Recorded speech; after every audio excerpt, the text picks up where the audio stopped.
Марк отправился на неизведанную территорию среди ледников и гор Аляски. Он выбрал этот незнакомый маршрут по рекомендации друга, который порекомендовал его много лет назад, желая своими глазами увидеть его красоту. Когда он шел по ледяному ландшафту, его внимание привлекло необычное зрелище – судно, вмерзшее в ледник.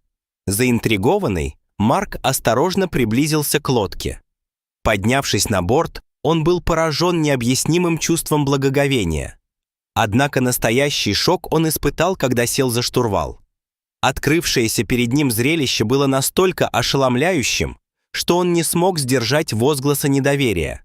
Это неожиданное открытие оказалось совсем не таким, как представлял себе Марк, когда решил отправиться в отпуск на Аляску. Его друг уговаривал его выйти за рамки обычных туристических маршрутов, но ни один из них не мог предвидеть масштабов того, что было скрыто во льду. Пока Марк стоял там, пытаясь осмыслить то, что он нашел, он понял, что это приключение приняло такой оборот, которого он никак не мог предвидеть.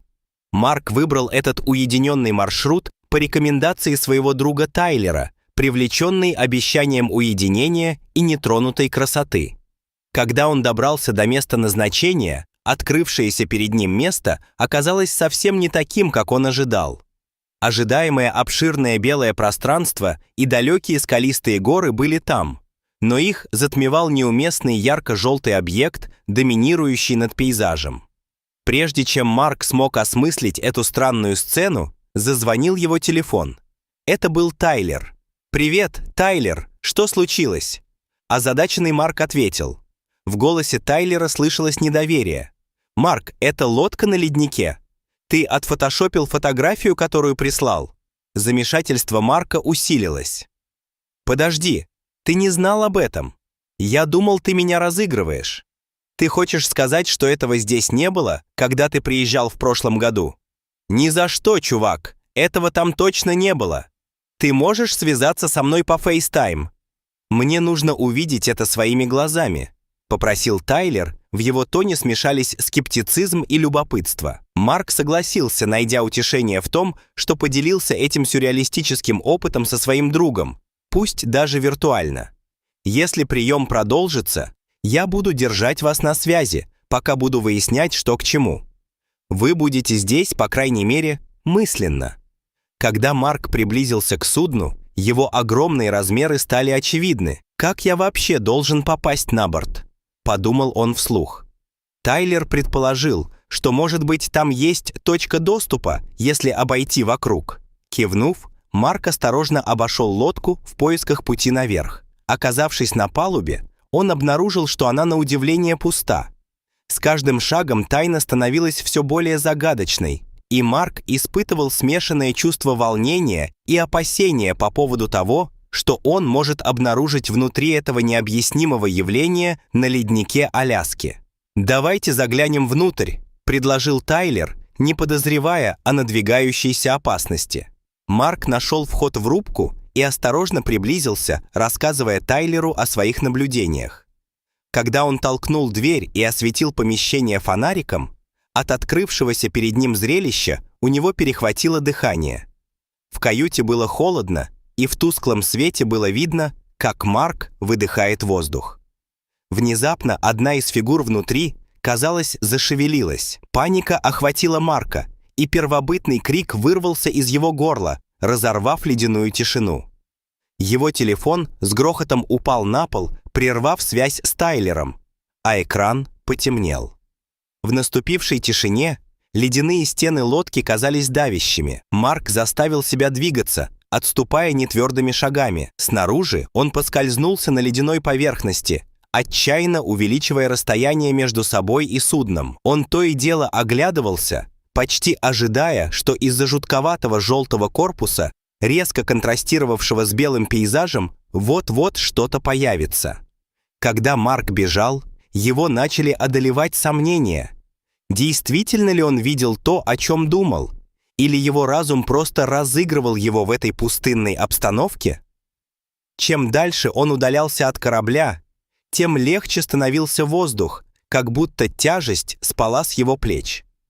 Как только Марк почувствовал, что отошел на безопасное расстояние, он дрожащими руками достал свой телефон.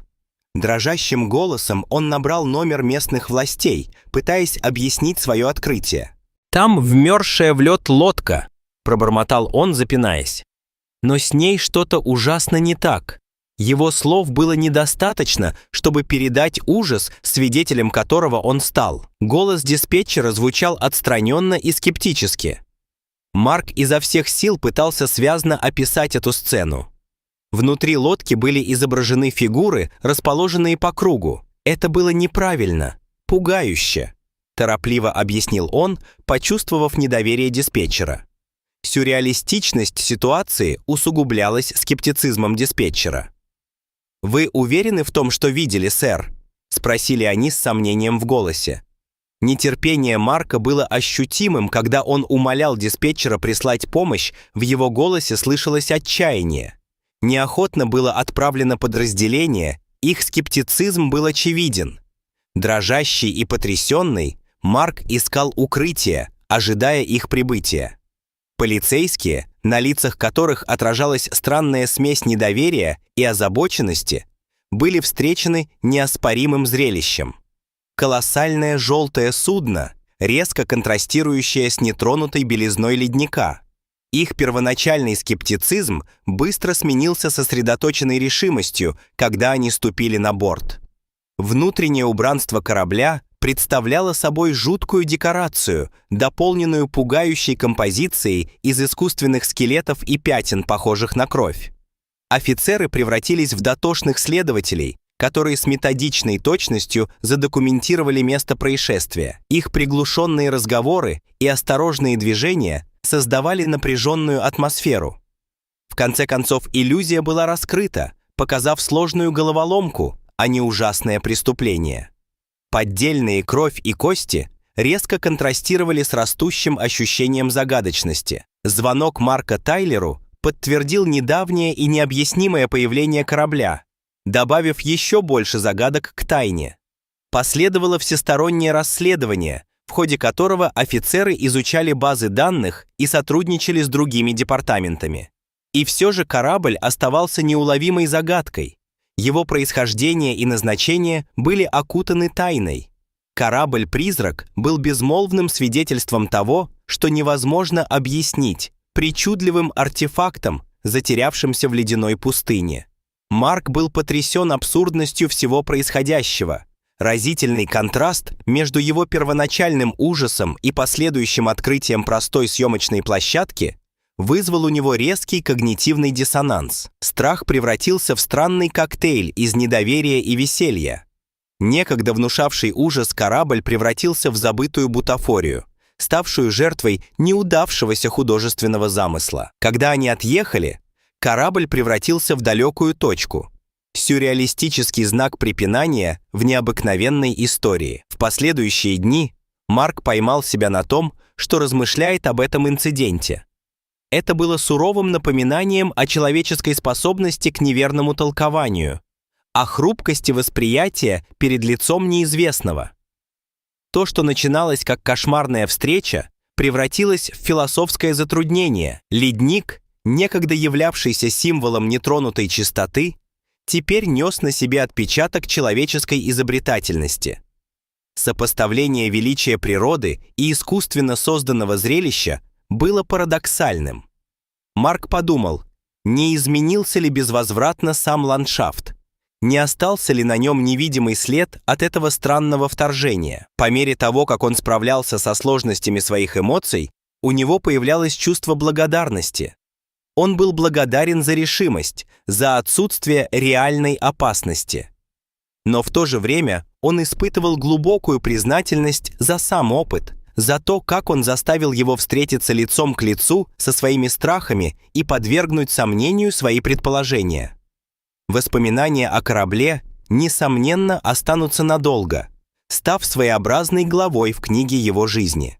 Это была история о том, как его по ошибке опознали, о страхе и безрассудстве, о неожиданной красоте абсурда. И заглядывая в будущее, он проникся вновь обретенным уважением к могуществу как мира природы, так и человеческого воображения. Что вы думаете об этой истории? Сталкивались ли вы когда-нибудь с подобной ситуацией? Пожалуйста, поделитесь своими соображениями в комментариях ниже.